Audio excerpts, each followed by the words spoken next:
Question 16 says that the cost D in dollars for a rugby team to play in a tournament is given by the formula D equals 400 plus 20 times N, where N is the number of players.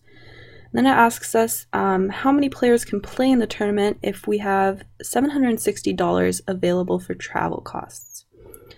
So our variable D is equal to the cost for the tournament in dollars, and N is equal to the number of players.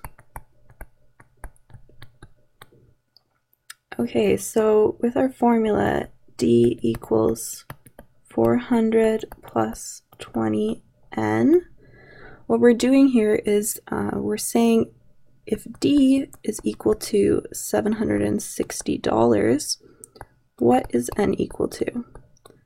So we'll just plug in 760 for D here. And then we'll just solve for N. So I'm going to subtract 400 from both sides. 760 minus 400 is 360.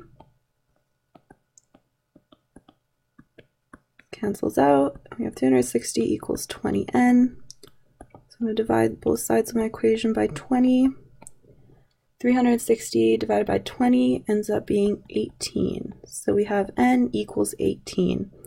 And this means that 18 players can play in the tournament.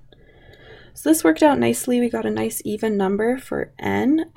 We can think about this a little more, and if we had gotten some sort of decimal for our value of N, so something like 18.5, for example, we would have to round this down and say that since we can't have half of a player going to the tournament, we really only have enough money for 18 players in that case. And so we would say 18 players can go, but you would have some money left over. That's just another example of how this problem could have worked out. But in this case, we got a nice even number, and our answer is 18 players.